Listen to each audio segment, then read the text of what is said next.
धर्मराज ने कहा, भैया भीम, मुझे कलयुग की परछाई दिखाई दे रही। मेरे राज्य में अधर्म बढ़ रहा है सर, मेरे राज्य में अधर्म बढ़ रहा है। और इस समय कलयुग में अधर्म तो चरम सीमा पे है। आप समझ लो, अभी दशहरे के दिन, नवमी के दिन हमारी माता विसर्जन के लिए जुलूस निकले थे, प्रोसेशन निकले थे, उन पर पथराव किया गया। अभी वो कौन सी भाईचारा है, क्या है जी, भाईचारा, भाईचारा में तो जुलूस निकल रहा था, तो भाई अपने डीजे वीजे तो लड़के ले जाते ही है, जय श्री राम जय हनुमान निकले होंगे। मुगलों की बस्ती थी और मुगलों ने पथराव कर दिया जुलूस पे। जब विरोध किया तो कोई एक अच्छा था, सच्ची बोलने वाला ब्राह्मण पुत्र, और उन मुगलों ने घर में खींच के उसका मर्डर कर दिया, नाखून तक निकाल दिए, कम से कम 10 गोली उसके सीने में दागी, शरीर का नाखून निकाल दिए, आंखें निकाल दी और सर कुचल दिया पत्थरों से। ये परसों की बात है, कोई लंबी बात नहीं है। आपकी समझ में नहीं आ रही? हम अपने भारत जैसे देश में सुरक्षित नहीं है, जो कि पूरा हमारा सनातन धर्म है। हम अपने देश में, लेकिन ये राजनेता कुछ कुर्सी के चक्कर में ये उन्हीं का समर्थन कर रहे हैं। अब कहती है कि वहां से जुलूस क्यों निकाला, तो तुम बताओ किधर जाए?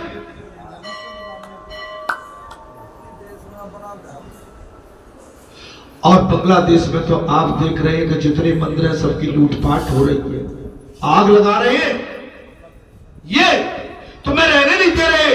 भारत देश जबकि पूरा हिंदू देश और सनातन का पूरा देश है, जिसमें कुछ मैं ज्यादा नहीं कहूंगा, ऊधम मचाए। मैं इसलिए कह रहा हूं कि कलयुग चरम सीमा, बारात अति हो गई। तुम जागे, अब तुम बैठे रहो। आपको लगता है कि हम यहां सुरक्षित हैं, आप सुरक्षित नहीं है। कल वहां से वो आग चली है, वो यहां तक आ जाएगा।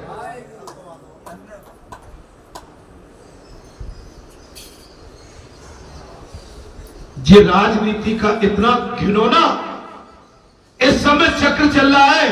राजनीति ने हमारे भारत देश की संस्कृति को चकनाचूर कर दिया। कुर्सी चाहिए।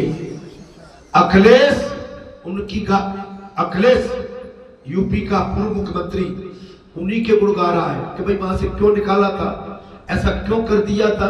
अरे बेशर्मो, तुम्हें शर्म नहीं आती? एक की जान चली गई, हमारे धर्म पर पथराव किया, हमारी माता का विसर्जन था, तुमने ढंग से विसर्जन तक नहीं होने दिया, और तुमने हमारे एक सनातन धर्म, एक भगवती भगत की तुमने जान भी ली। कर्फ्यू लगा हुआ, सारा प्रशासन पड़ा हुआ, ऊधम मचाए। रात तक 2 दिन हो गए, अग्नि शरीर को नहीं दी गई। मैं क्या कह रहा हूं? आज बालाजी के जब प्रांगण में बैठ के तुम सोचते हो हमें क्या लेना, हमसे कोई यहां थोड़ी कहने आ रहा है। आप चिंता ना करो, ये समाज तो जली रोशनी के लिए, और समाज से कहीं आग लग जाए तो फिर क्या करो?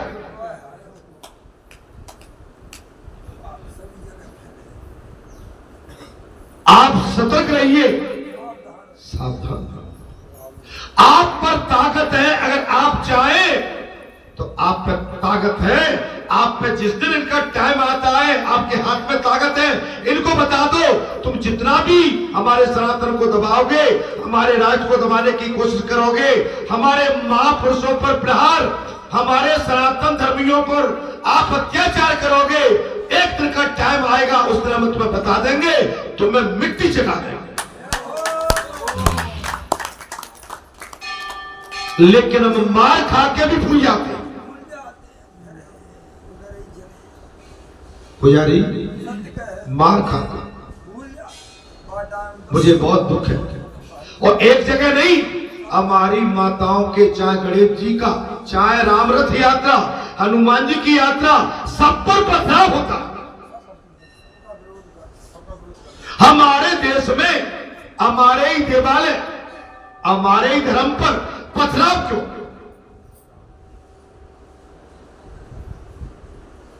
पुजारी कुछ तो बोलो, कैसे जिएंगे? चिंता मत करो। अरे हनुमान जब रावण की लंका को खत्म कर दिया तो राक्षसों के लिए तो हनुमान जी अकेले ही पर्याप्त।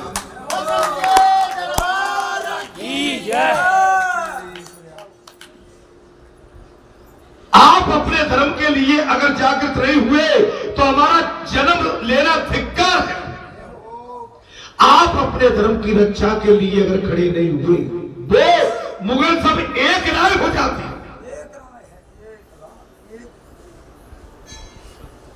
मैं ये नहीं कह रहा हूं कि हमें उनका नुकसान करना है, हम उसके लिए नहीं। अरे सनातनियों, तुम अपने लिए एक कब हो गए? तुम अपने धर्म को बचाने के लिए कब एकजुट हो? जी महाराज, यदुषण ने कहा भीम, मुझे लगता है घोर कलयुग आ गया, मुझे कलयुग की परछाई दिखाई दे रही है। महाराज, मेरे राज्य में अधर्म होने लगा। अब इस समय कितना अधर्म हो रहा है? धर्मराज युधिष्ठिर ने कहा भीम, मेरे राज्य में अधर्म हो रहा है। मैं भी आपसे बालाजी की व्यासपीठ से कह रहा हूं, इस समय अधर्म नहीं, मां अधर्म हो रहा है। अधर्म नहीं, महाअधर्म हो।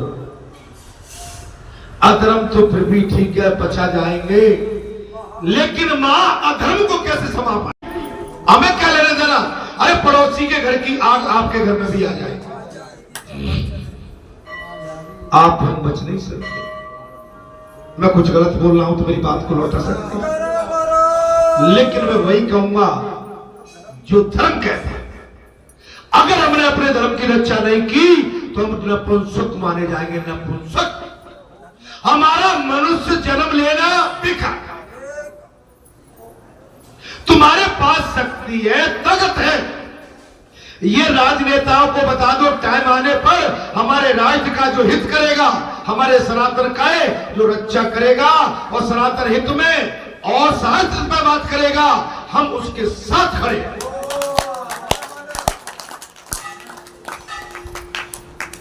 उधम मचा रहे यूपी में, योगी बाबा ने इनकी हालत खराब करके रखी है। ये बात किसी न किसी तरह से बलवा, उपद्रव, कोई न कोई ऐसा करना चाहते हैं जिससे कि बाबा के ऊपर हाथ उठे, लेकिन बाबा इतना कमजोर नहीं है। सावधान, तुम सावधान हो जाओ, बाबा तुम्हारी हर हरकत का जवाब देगा। बाबा योगी तुम्हारी हर हरकत का जवाब देने के लिए सक्षम, क्योंकि बाबा योगी के पास शक्ति है, धर्म है, न्याय है, नीति है, विधि है, तपोबल है, मनोबल है। और मनोबल जिसका शक्तिवान होता है वो डरता नहीं है काल से भी। हे संतो महात्माओं, अगर हम आज भी सच्चे साथ आपस में लड़ते हैं, हम आपस में कीचड़तानी कर करके मर जाएंगे। अरे आपस में मत लड़ो मेरे भाई, एक साथ होके अपने राष्ट्र को बचाओ।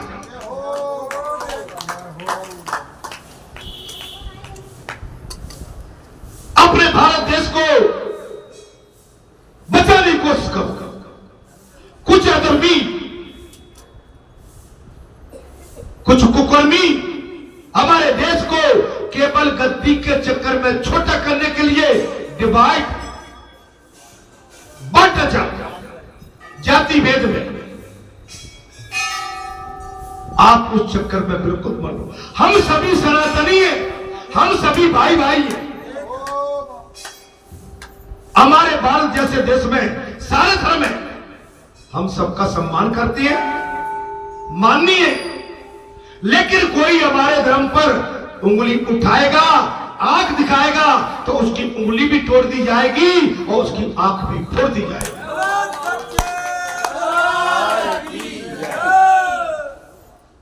अरे मौत एक दिन आती है, अगर सत्य के लिए मरे तो फिर भी मर के भी अमर हो जाओ। एक ब्राह्मण ने यूपी में परसों अपनी धर्म की रक्षा के लिए, सनातन की रक्षा के लिए अपने प्राणों की आहुति दे दी। परसों की बात। नपुंसक मत बनो। क्षमा करना मुझे, मेरी वाणी आपको जरूर इस समय, अगर हम सचेत सावधान नहीं हुए, इन्हें बता दो हमारे राज्य से बढ़ के हमारे लिए कुछ है नहीं। महाराज बात आ गई, मंदिर में ठाकुर जी का स्वरूप आनंद में नहीं दिखता है। मंदिर में जाते हैं, ठाकुर मुस्कुराते हुए नहीं दिखते, क्योंकि अधर्म। आज व्यासपीठ पर जो मुझे बातें करना पड़ रही है, अगर ऐसा नहीं होता तो क्या व्यासपीठ पर बैठ के ये बात मैं कहता? क्या मैं दुखी होकर ये बात कहता? नहीं कहता। अधर्म हो रहा है, मैं आपसे विनय कर रहा हूं, धर्म को बचाओ। हे धर्म प्रेमियों, हे सनातन के प्रेमियों, हे भारतवासियों, हे राष्ट्रवासियों, अपने सनातन को, अपने राज्य को, अपने धर्म को बचाओ, इसकी रक्षा करो। कब जागोगे? जाग जाओ। एक एक के कान में कहो, मोहल्ला मोहल्ला में कहो, बस्ती बस्ती में कहो, नगर नगर में कहो, शहर शहर में कहो, देश देश में कहो, हमारा सनातन, हम सनातनी हैं, सनातनी की रक्षा करना हम भारतीयों का कर्तव्य है, परम धर्म। आप माया किसके लिए जोड़ रहे हो? ये खेत खलियान, दुकान मकान, ये जागीर किसके लिए बना रहे हो? अरे तुम्हारी जागीरें मिट जाएंगी अगर तुम सच्चे सावधान नहीं हुए। तो आज उन्होंने इतनी बड़ी प्लानिंग कर ली है कि तुम पहले 1000 साल के बाद आजाद हो पाए हो, तुम उस गुलामी की ओर फिर जा रहे हो। भले ही तुम बड़े बड़े महल बना लो, सब छीन लेंगे। समझ में नहीं आ रहा है क्या? अरे आज तुम कुछ दिन के मेहमान हो, ये तुमसे सब छीनने वाले हैं अगर सावधान नहीं हुए। तुम टुकड़े टुकड़े में बट रहे हो, वो अंदर ही अंदर विश्वासघात कर रहे हैं, वो मजबूत हो रहे हैं। वो तुमको चार पर हाथ रख के, वो चार को कहते चिंता मत करो, वो फोड़ रहे हैं। वो तुम्हारे भी नहीं होंगे, जब इनके नहीं हुए तो तुम्हारे कैसे हो जाए? मैं स्पष्ट तो कह रहा हूं, इससे ज्यादा क्या कहूं? आप उसमें लड़ रहे हैं, वो बहू ऐसी, वो घर ऐसो, वो परिवार ऐसो। अरे अरे छोटी बात करते हो, धिक्कार है तुमको। देश की बात करो, वेद की बात करो, धर्म की बात करो, नीति की बात करो।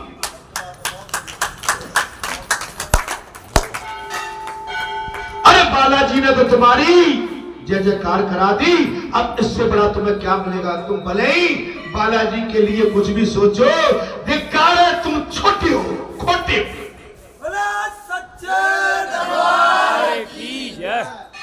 अभी विजयदशमी के दिन आनंद आया कि नहीं आया? मेले में आनंद आया कि नहीं आया? इतने आदमियों को तुम बुलावा भेजते तो नहीं आते, वैसे ही आ गए। आवन हुआ 10 दिन। तुम्हारे पास बहुत बड़ी शक्ति है, बालाजी तुम्हारे साथ खड़े हैं। अरे तुम एकजुट तो हो जाओ।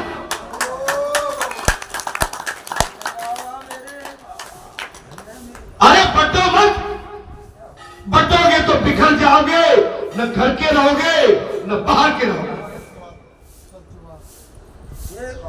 आज भी तुम्हारे पास टाइम है।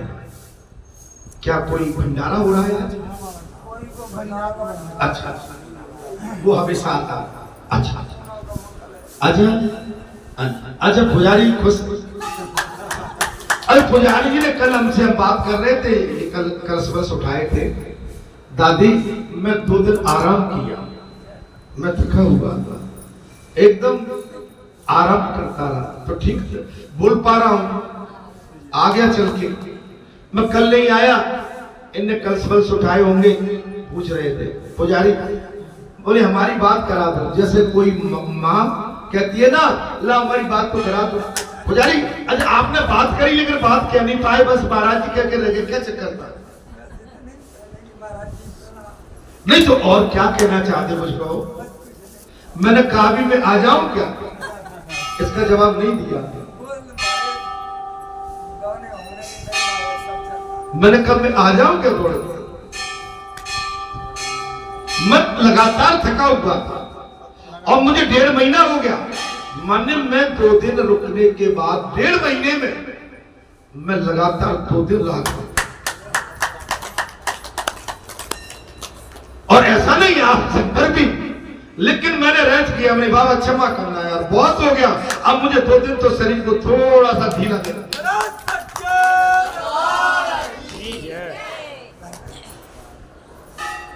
महाराज मंदिर में ठाकुर जी का स्वरूप आनंद में नहीं दिखता है।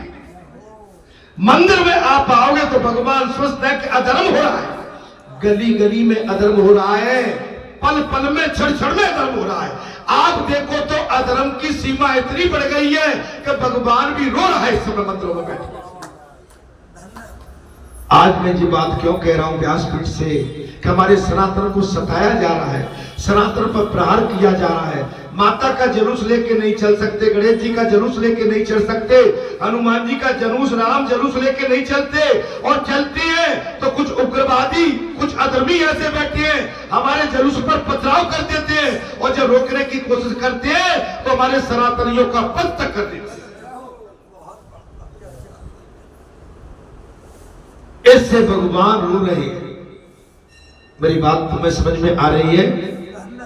और कहते हैं महाराज धर्मराज जी भीम से, सियार और कुत्ते, महाराज सियार और कुत्ते मेरे समक्ष रोते, सियार और कुत्ते मेरे समझ आके रो रहे हैं। और तुझे और मैं क्या कहूं भीम, मैं कल घूमने गया था, एक लोहार के पास एक वस्तु देखी, मैंने पूछा ये क्या है, तो उसने कहा ये तो ताला है, चोरी होने लगी। मेरे राज्य में कभी ताले नहीं डाले, ये ताला बना। धर्मराज युधिष्ठिर कह रहे हैं भीम मेरे राज्य में कभी ताले नहीं लगते थे। एक दिन में घूमने निकला और मैंने वहां लोहार कुछ बना रहा था, मैंने कहा ये क्या है?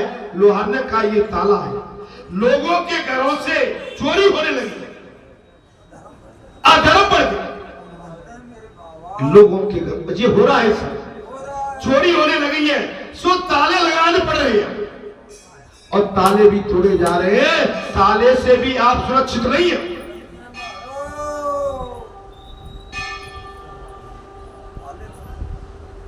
अभी दशहरे को मैं सवेरे ही निकला, रात्रि का चौकीदार रहता है, चौकीदार ठीक है, हमारी पूरी जो कॉलोनी है उस लाइन की उसको रखा है, तो आर्मी का रिटायर्ड है, तो हमारे तो निकला, मैं निकला, बोले बाबूजी राम राम।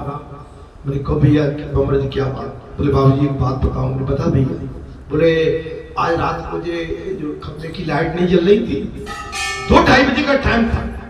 मैंने क्या हो गया?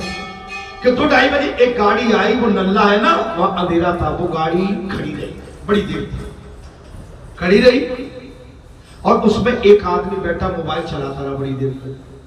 तो मैं विसिल बजाता हुआ वहां तक गया, और विसिल बजा के मैं लौट के फिर पूरी उसमें लाइन में घूम रहा था। अब वो आया जहां पर वो बैठता है किराया, हम अपने मकान के सामने चौक है, आपने देखा। बोले भाई आया, बोले तुम कौन हो? तो बोले मैंने कहा भाई मैं यहाँ का रात्रि का गार्ड हूं। क्या नाम है? तो मैंने नाम बताया, तो कुछ श्यामा। उसके बाद बोले तुम यहां से भागो, जहां कुछ दिन में ही गोली चलने वाली है। उसका मकसद था चोरी करना। आप समझ रहे हो? और जो कोई मैं आपको झूठ नहीं बोला, ये उसकी बाड़ी थी। मलिक गजब हो गया, रात्रि का चौकीदार गार्ड है और गार्ड को भी धमका रहा है। इसलिए मैंने जो बात कही, आप सुरक्षित कहो। मैंने कहा चिंता मत करो, तुम तो बैल बजा देना। आप फिर, अब मैं ज्यादा आपके सामने बोलूंगा वो बात ठीक नहीं होगी। नहीं बोले बाबूजी, मुझसे बाबूजी कहते, बोले बाबूजी वो तो हमें विश्वास है ना। बोलो सियापति राम। आज से 6 महीने पहले की बात है हमारे। अब धर्मराज ने कहा भीम, आज से 6 महीने पहले की बात है, एक वैश्य ने एक ब्राह्मण को एक घर बेच दिया था। एक वैश्य ने एक ब्राह्मण को घर बेच दिया। उस घर की बुनियाद में से कुछ सोना मिला। उस घर की बुनियाद जब खुदी तो उसमें सोना मिला। ये भीम के तो धर्मराज कह रहे किससे?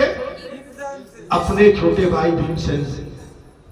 ब्राह्मण वो सोना लेकर सेठ के पास गया जिसने मकान बेचा। वो ब्राह्मण जिसने मकान बेचा था उस सेठ के पास गया। सेठ निष्ठावान था, उसने कहा कि मैंने तो मकान तुम्हें बेच दिया था, उसमें से जो कुछ मिला है वो अब तुम्हारा।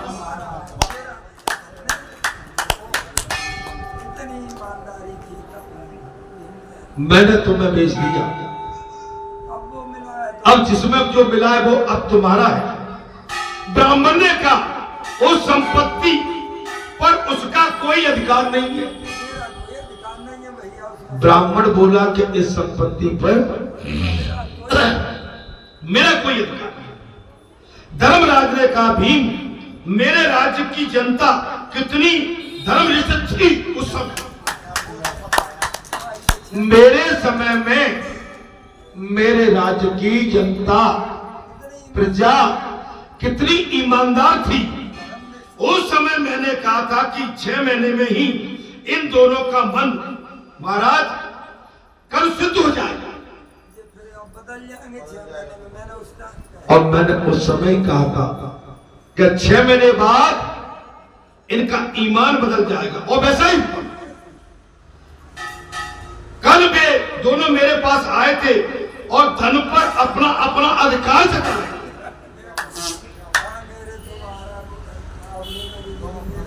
समझ में आ रही है कि नहीं? आप समझ लो आज के युग में ही ऐसा हो रहा है कि नहीं? आदमी एक कूड़ जमीन नहीं छोड़ना चाहता। गऊ की जमीन, पंचों की जमीन, मार्गों की जमीन, कुआ खेती तालाबों की जमीन, बावड़ी, ये सब अपने अधिकार में कर। देख रहे हो आप, यहां से आप रोड के किनारे जाते हो, रोड सक्रिय है, जबकि चारों तरफ सरकारी जमीन पड़ी। लेकिन भैया अपने अपने कब्जे में लेके बैठे, क्या करोगे? अब मैं तो इतना कह भी रहा हूं, इतना और कोई बोल ही नहीं पाता है। चोरी होगी तो वो होगी। ब्राह्मण वो सोच महाराज मेरे को अपना कितना धर्मिष्ठ मेरे समय में जनता थी, और दोनों अपना अपना अधिकार जताने के लिए मेरे पास आए। राज्य में कल का प्रवेश अब तो हो गया। मैंने जाना कि अब मेरे राज्य में कलयुग का प्रवेश कब? जब वो दोनों अपना अपना अधिकार कहा। तो ब्राह्मण ने कहा कि भैया तुम्हारा है, और सेठ ने कहा कि मैंने बेच दिया, मेरा कोई अधिकार नहीं है। दोनों अब कलयुग का प्रभाव दोनों पर आ गया, और दोनों अपना अपना अधिकार जताने के लिए बोले भीम मेरे पास आ। मैंने उसी समय सोच लिया कि अब कलयुग आ गया। कल अर्थात कलह का रूप है। कलयुग माने कलह का स्वरूप। अच्छा, आज के समय में सही बात है क्या? कलयुग माने कलह का स्वरूप। आप सभी धर्म से जुड़े हैं ऐसा नहीं है, आप अपने परिवार में से एक एक दो दो जुड़े हुए हैं, बाकी के आपके परिवार अपनी नाम तोल में अलग लगे, उनको कोई लेना नहीं।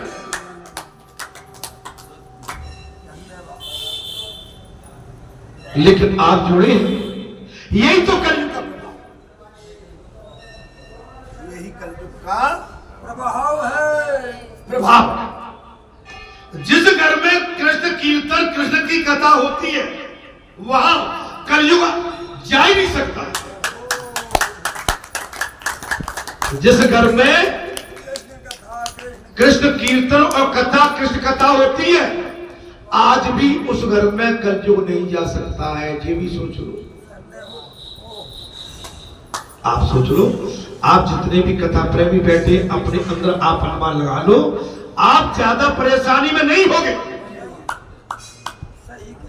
और जिनके जहां कृष्ण कीर्तन कृष्ण कथा नहीं होती वो भले ही धनवान हो लेकिन लाचार है, बेबस है, रोते रहते, परेशान। आप आनंद में, आप आनंद में। अर्जुन जब तक नहीं आया था और भीमसेन तथा धर्मराज ऐसी बातें कर रहे, अर्जुन नहीं आए थे, अर्जुन नहीं आए, धर्मराज एवं हाँ लाइट आए, ऐसी बातें कर रहे। अच्छा, इतने में अर्जुन भी आ गया महाराज। उसके मुख पर तेज का आभास मात्र भी नहीं दिखा। इतने में अर्जुन भी आ गया। जो चेहरे पर तेज था वो लेस मात्र नहीं दिखा। कलयुग का प्रभाव। कलयुग में चेहरे मलिन होंगे, चेहरे थके थके। मैं कहता हूं ना कि आपके चेहरे थके हुए दिखते हैं, आपके चेहरों पर मलिनता दिखती है, क्योंकि कलयुग का प्रभाव, आपका संसार का प्रभाव इतना पड़ जाता है कि आप दबाव में आ जाते हैं। संसार का प्रभाव इतना आप पर आ जाता है कि आप उसके दबाव में आके थके थके जान पड़ते हैं। मैं कहूंगा हंसो, हंसते नहीं है, ऐसे बैठे रहेंगे। अरे क्या खो गया है? ऐसे नहीं, ऐसे बैठे।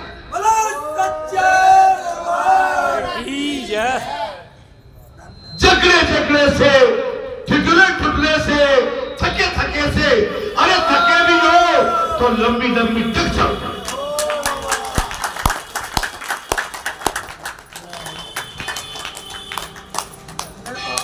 अरे मुस्कुराओगे तब तो आनंद आएगा। अब आपकी आदत ही पड़ गई है हमेशा।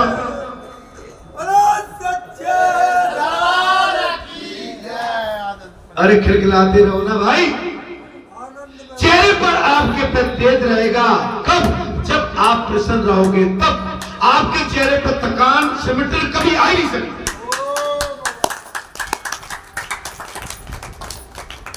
अब इतने 28 साल से हम कथा सुना रहे हैं आपको, आपका चेहरा देखो तो मलिन मलिन दिखता है कभी कभी। महाराज अर्जुन के साथ क्या हो गया? अर्जुन के साथ ये हो गया कि अर्जुन महाराज द्वारका गए थे, भगवान वहां रह गए। जो प्रकाश अर्जुन को मिलता था वो प्रकाश तो वहां रह गया और लट्टू केवल टिम टिम टिम टिम कर रहा है। भगवान को छोड़ दिया।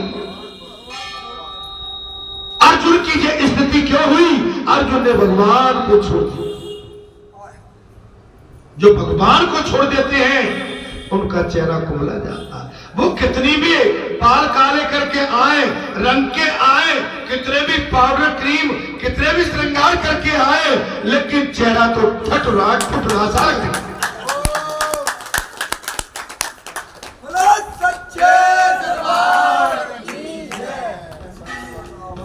ये नहीं।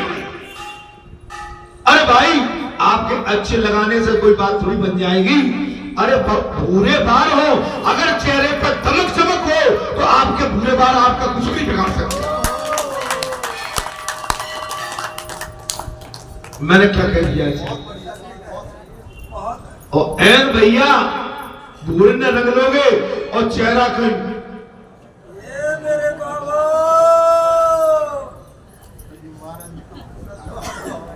बालों से क्या होने जाना है? अरे अंदर से ललक चमक होना चाहिए। आपकी चमक आपकी बताएगी कि नहीं सही जगह पर चल रहा है। आपका त्रिपुंड बताएगा कि आपका त्रिपुंड चमक रहा है। आपके गाल बताएंगे कि आपके गालों पे लालिमा है।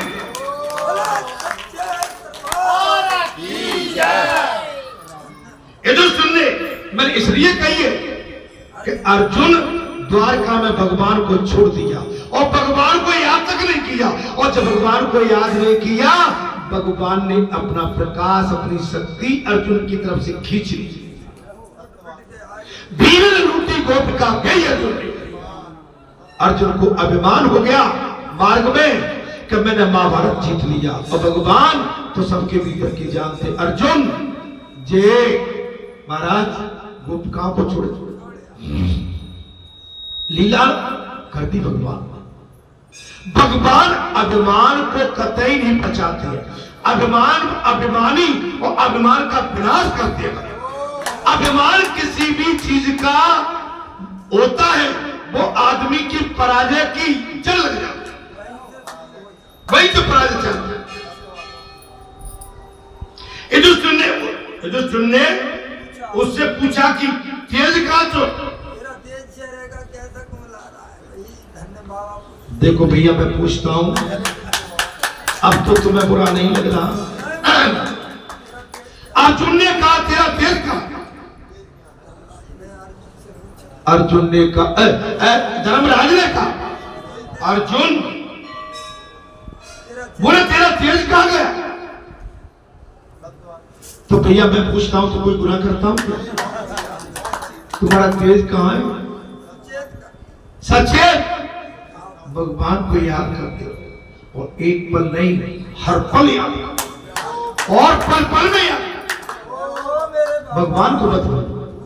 आप कहीं भी जाओ, रिश्तेदारी नातेदारी खातिरदारी कर्म भूमि में, लेकिन ईश्वर को अपने साथ रखना, ईश्वर को अपने साथ। अर्जुन सुने द्वारा महाराज अर्जुन तूने द्वारे आए हुए अतिथि का सत्कार किए बिना नहीं तो कहीं भोजन नहीं कर लिया।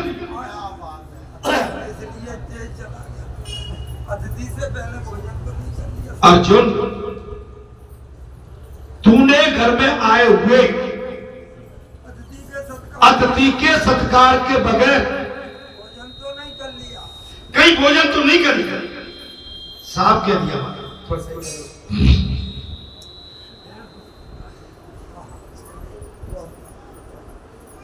अतिथि भगवान का स्वरूप है। अतिथि किसका स्वरूप है? आज तो आपकी बात ठीक लग गई, और मैं हमेशा कहता हूं अतिथि का हमेशा सम्मान।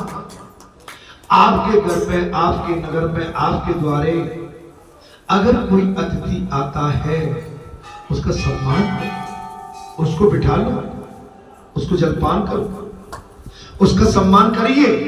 अगर अतिथि रूठ गया तो माने भगवान माने।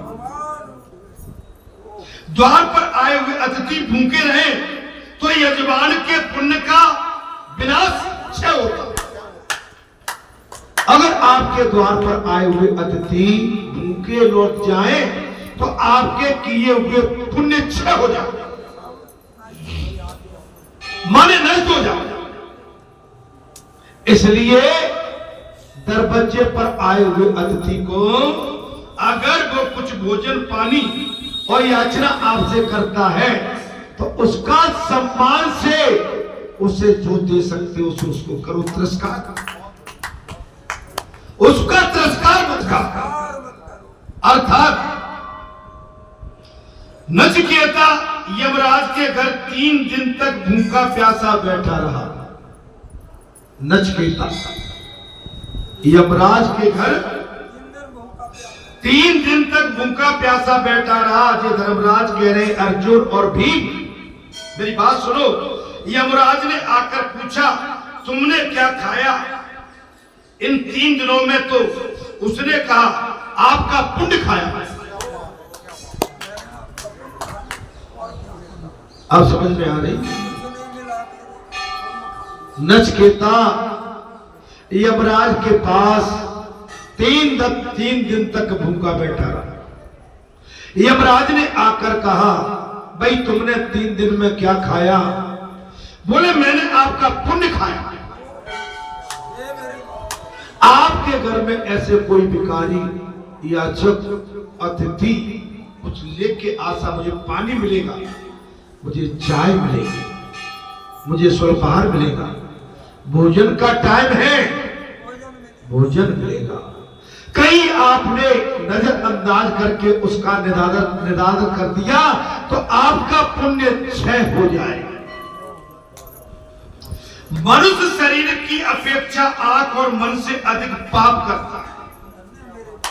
शरीर से कम आंख और मन। धर्मराज ने अब साफ कह दिया, अर्जुन भीम मनुष्य शरीर के अलावा आंख और मन से अधिकतर पाप करता है। मैं कई वर्षों से ये बात कहता चला था। बोलो सांचे दरबार की। ऐसा जरूरी नहीं है कि हमने इन ब्राह्मण को टच नहीं किया कुभाव से तो हमने, अगर शरीर नहीं छुआ हमसे पाप नहीं हुआ, लेकिन हमारे मन में कुभाव आ गया, उसी पाप। वो हो जाए।